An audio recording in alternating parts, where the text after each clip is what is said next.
Now at 6 and streaming on CrossroadsToday.com, the mother of Lisbeth Medina speaks out following Thursday's court hearing. A federal judge in Victoria gives a major win to President Biden's immigration policy. The details this evening.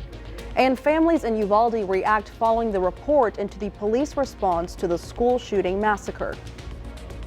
Well, we had that sunshine and we got up to 86 degrees, but the north wind is here, and that tells me that tomorrow we're going to be about 20 degrees cooler than that, so that'll be nice. We'll talk about your weekend forecast in just a moment.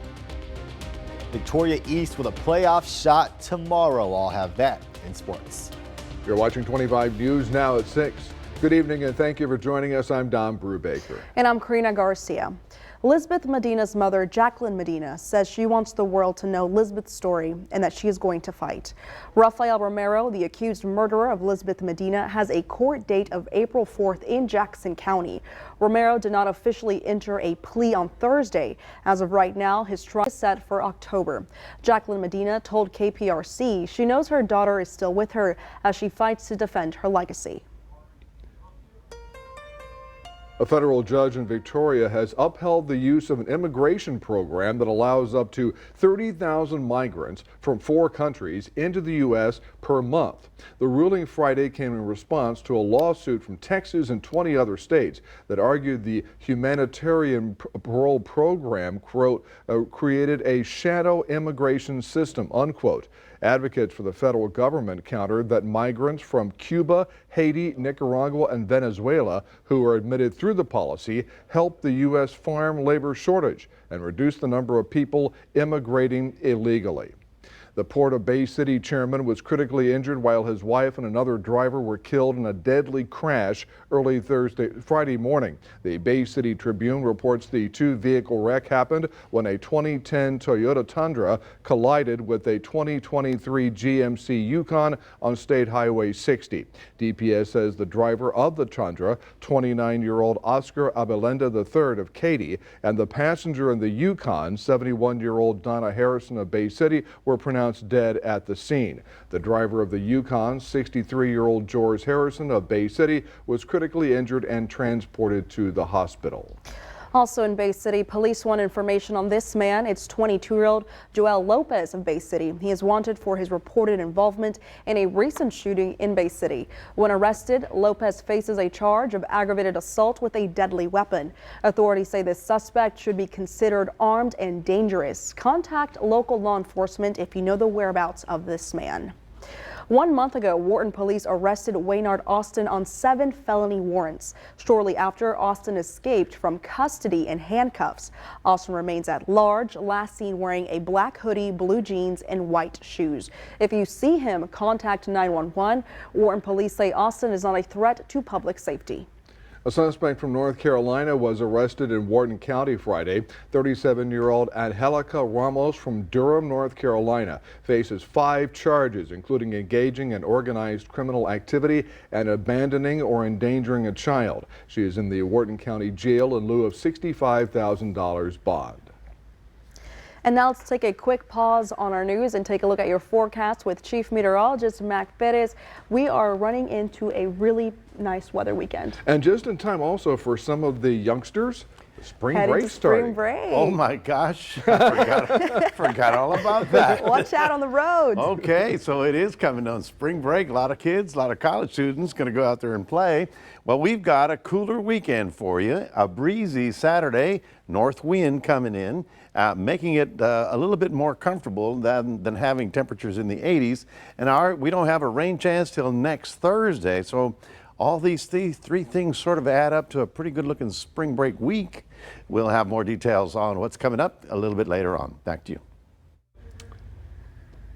Mike, thank you. 19 students and 2 teachers lost their lives when a gunman opened fire inside Robb Elementary School nearly 2 years ago in Uvalde. Now, many of those family members of those who were killed say the findings of this new report into the Uvalde Police Department's response to the massacre is adding insult to injury.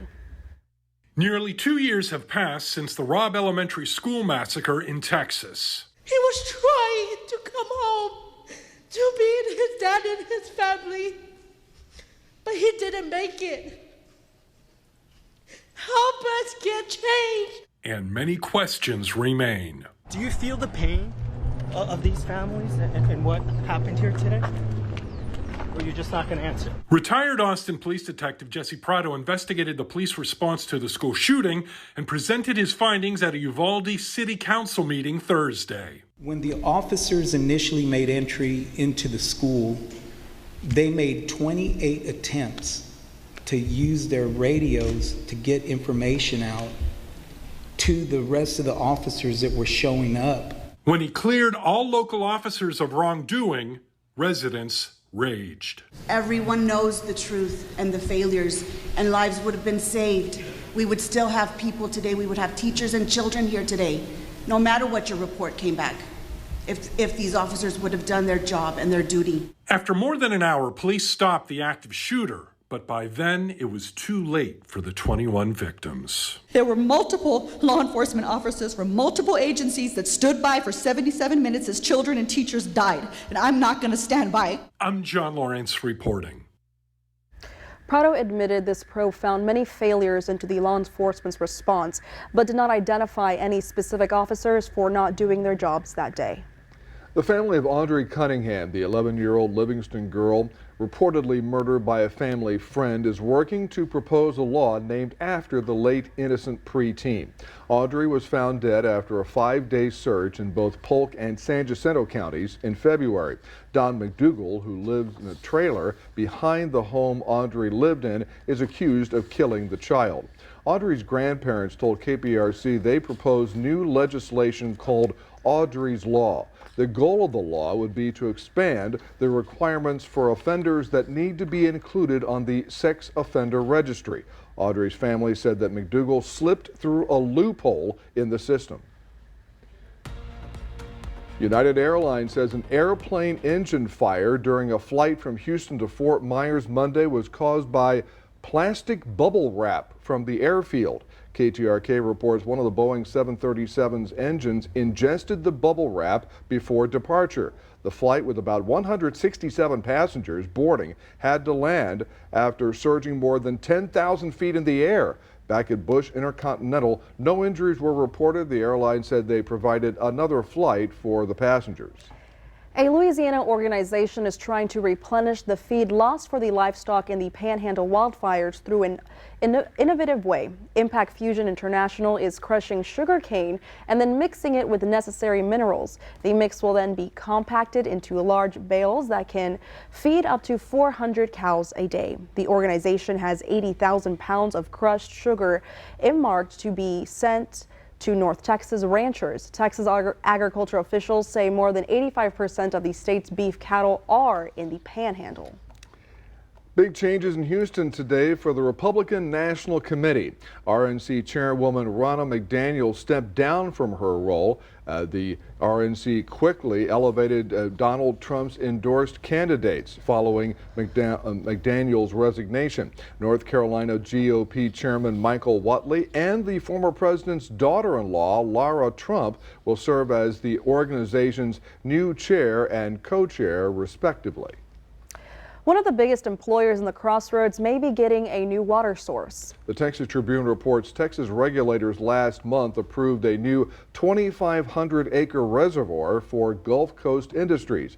The Lavaca-Navidad River Authority is now allowed to divert up to 31 billion gallons per year from the Lavaca River. It would go into a reservoir proposed on property Formosa Plastics owns. That property is about 2 miles east of its massive Point Comfort chemical complex. Formosa Plastics turns Texas shale gas into the materials for common single-use plastics. Remember to subscribe to our YouTube channel, Crossroads Today. Hit the like button and click the notification bell so you can see Crossroads Today on YouTube. Stay with us. Israel Defense Forces claimed they did not attack civilians at an aid convoy. Coming up on 25 News Now at 6, updates on the war in Gaza. Also ahead, 17 states confirm reports of measles since March. What experts have to say next.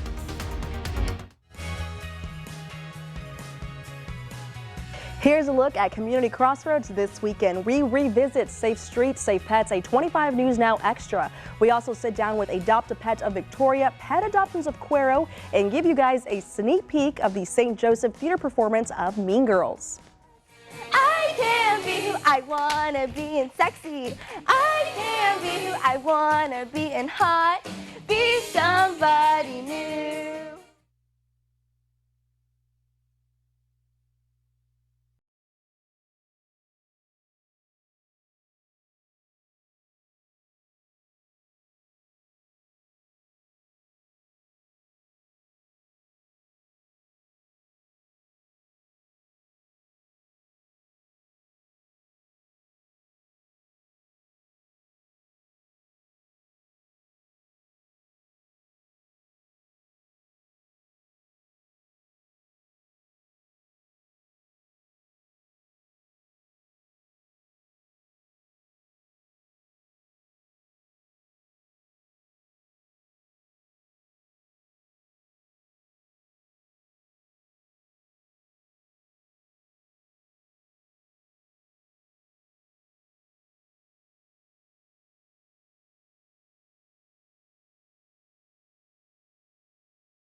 The Israel Defense Forces claims its review of the deadly February 29th aid incident found troops did not fire at a humanitarian convoy, but rather at suspects who approached nearby forces. More than 100 people were killed in this incident, which is now known as the Flower Massacre in northern Gaza, when Israeli troops opened fire near civilians gathering around food aid trucks, triggering panic. A local journalist in Gaza who witnessed the incident says the chaos began once Israeli troops opened fire and many of the victims were run over by trucks. The Palestinian Ministry of Health claims at least 118 people were killed and more than 700 injured. Now, Palestinians in northern Gaza are struggling to make use out of aid recently airdropped by the U.S. and Jordan because it does not include essential food supplies. This new report coming from a journalist stationed in that region. Journalist Al Saba reports the food aid consists of ready-to-eat meals, which are single portions intended to be eaten the same day rather than foodstuffs that could be stored and used over several days. He also says, quote, "You are lucky if you even get a hold of these meals. People are always fighting over them," unquote.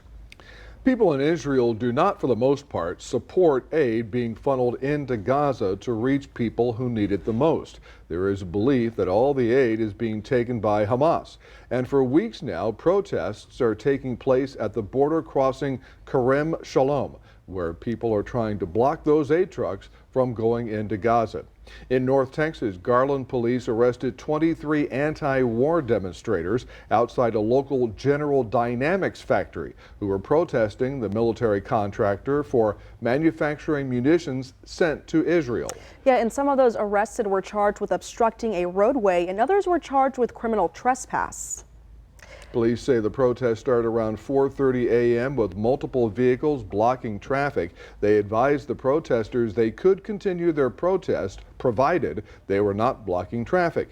They refused. In addition to the 23 arrests, police also had 24 vehicles impounded. Chicago now confirming its first case of measles since 2019. That patient now recovering at home. The CDC reports a total of 45 cases were reported in 17 states since the start of this year. The infection marked by rash and fever was diagnosed in an unidentified Chicago resident, now recovering well at home. The source of the infection unknown, but that patient had interacted with domestic and international travelers. Chicago health officials now working to identify anyone who may have been exposed, specifically Tuesday morning of last week at Swedish Hospital's Galter Pavilion, where that patient sought care. Officials say that same morning that person rode the number 92 Foster CTA bus between 9 and 11:30 a.m. Measles is airborne, which means it suspends in the air for multiple hours and even 2 days after that person was in the vicinity. Rush physician Dr. Nicholas Cozy has authored papers on measles emergency room care and says this first case in a Chicago resident since 2019 is a wake-up call. This is not a cause for panic or cause for alarm. It's called for good prevention, which is immunization. Once common in previous generations, measles was declared eliminated in 2000, but has since made a comeback because of vaccine hesitancy. In the first 2 months of this year, there were 41 cases in the U.S. All of last year, there were only 58. Measles is much more contagious than COVID-19. It's incredibly safe in terms of the vaccination. Houston Airport's expected to have more than 2 million travelers passing through this spring break. KPRC reports altogether more than 2.3 million passengers are expected to travel through Houston until March 18th. The Houston Airport system has a new digital signage that will help people, especially during the peak hours of 4 p.m. to 9 p.m. There will also be Houston police officers and tow trucks available to help move any cars left unattended. Students in San Antonio received a special video call from a NASA astronaut aboard the International Space Station today. What an opportunity here. Students at the Advanced Learning Academy heard from NASA astronaut Laurel O'Hara aboard the ISS. The opportunity is part of NASA's Downlinks program, allowing students and educators to take part in question and answer sessions with astronauts. O'Hara, a Houston native and crew member on Expedition 70, will return to Earth in April. Oscar Mayer is releasing meatless hot dogs and sausages. Oscar Mayer says the vegan not hot dogs and not sausage have a smoky and savory taste that mirror the regular versions. They will be rolling out nationwide later this year. Kraft amped up its partnership with Notco for these plant-based foods. In the past year, they released vegan mac and cheese, mayonnaise, and cheese slices. I wonder if people, when they see Mac's Weekend Forecast, will go, hot dog. But it's not really a hot dog. It's a hot vegan or something like that. I don't know. It's a plant-based hot dogs. Interesting, wouldn't you say? Times have changed, haven't they? 80 degrees right now. We, of course, had a north wind that kicked in right there, and that dried us up and cleared everything out. We did manage to get up to 86 today. Not a record, but certainly warm enough. Good news, tomorrow we're 20 degrees cooler than that, courtesy of that north wind. We'll talk more about your weekend coming up after this.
Well, good afternoon, everyone. You know, I was trying to get us some rain through here. I didn't do so good because the front came through. You saw the dry air roll in and didn't do much, but some people got something. Look, here's the city.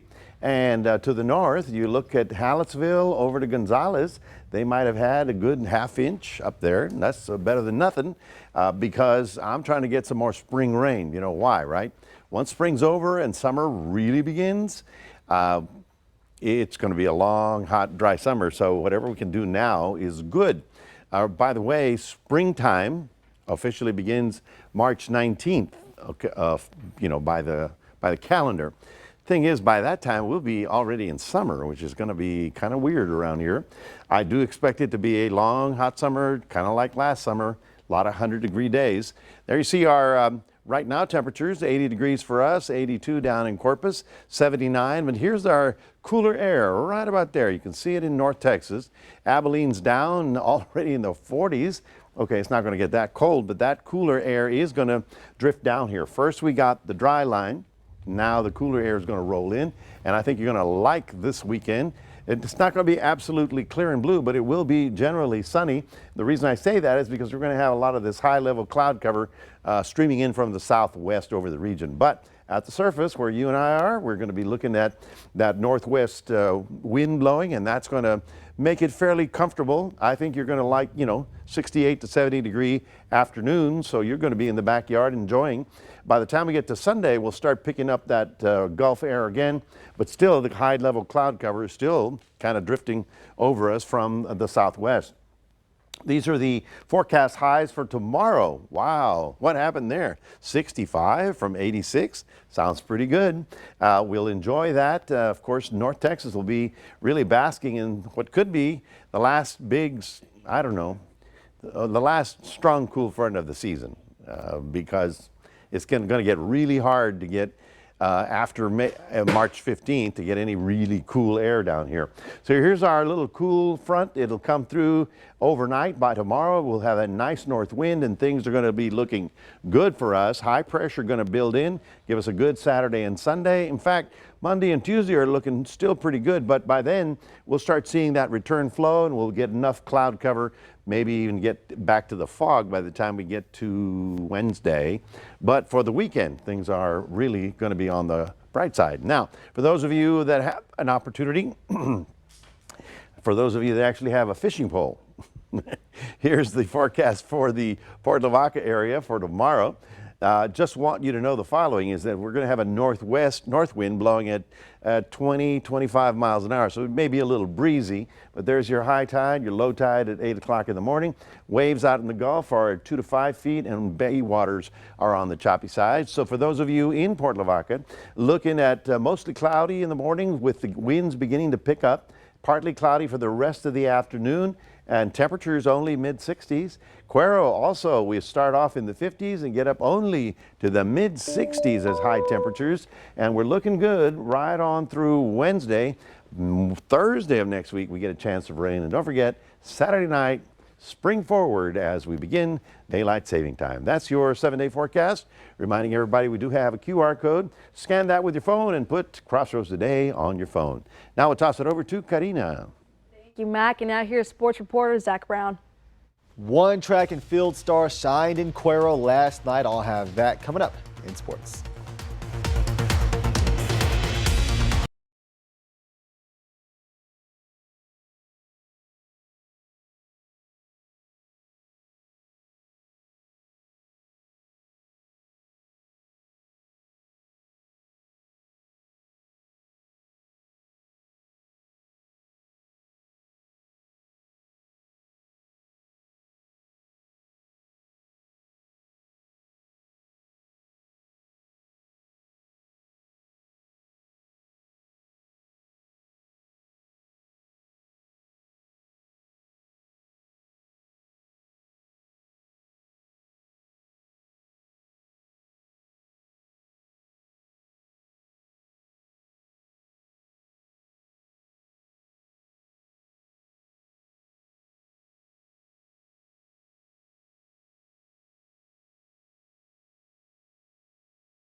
It is a Soccer Friday here in the Crossroads, but we've got one tomorrow that's going to be here in Victoria over at Memorial Stadium. The East Boys, since they handled business on Tuesday, they have earned the opportunity for a playoff bid tomorrow afternoon. They're going to play the winner of Moody versus Carroll. If they win, they are in the playoffs. Now, one team already going to the postseason, well, that would be the state-ranked Calhoun Sand Crabs, but they have a big game going on right now in Calhoun against Hallettsville. If they win, they will be district champs. At last check, they were up 4-1 in the first half over the Brahma, so looking like they will be district champs. This, of course, just one step towards their big goal. They almost made it to state last year. Will look to make another run at it this year. And while we're talking about state, Victoria East sending 12 girls to state in powerlifting. The boys, well, they'll find out later tonight or this weekend if they'll have any boys going to state. And the coach of these guys, Marcus Hernandez, has been a busy man. The girls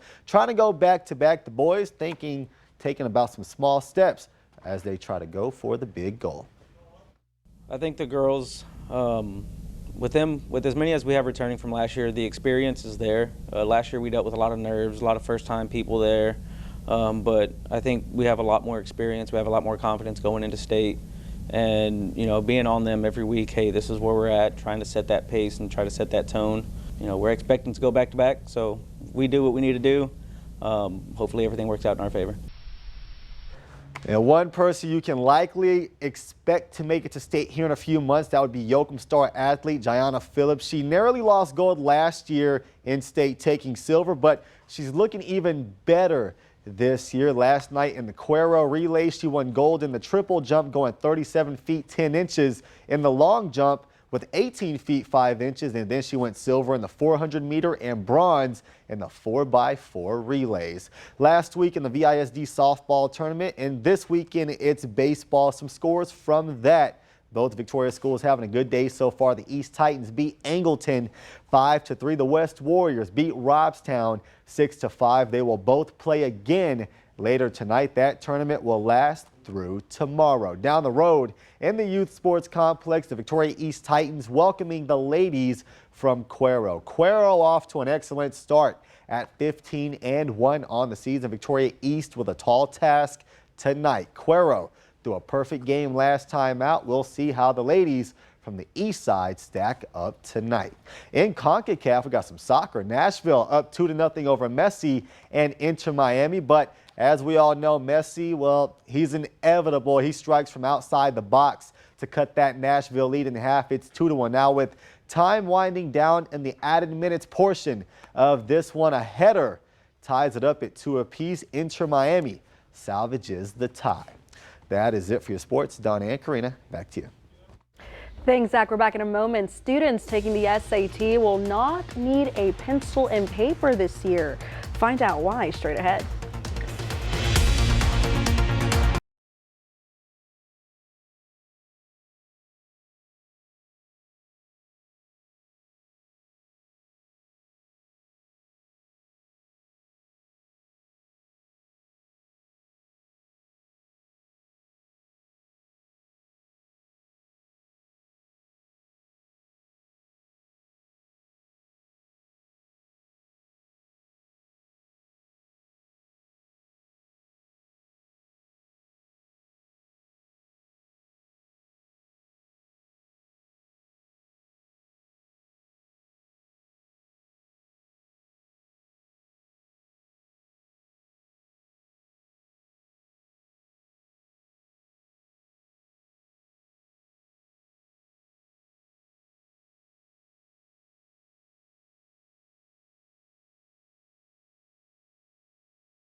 Predict the awards for the Oscars today. To vote, come to crossroadstoday.com/predict to enter the giveaway. The top 3 winners will receive a $50 gift card from our friends at Dick's Food Store. On International Women's Day, for Best Leading Actress, you can vote for Annette Bening in Naiad, Lily Gladstone in Killers of the Flower Moon, Sandra Huller, I believe that's correct, she's from Germany, she's in Anatomy of a Fall, Casey Mulligan in Maestro, or Emma Stone in Poor Things.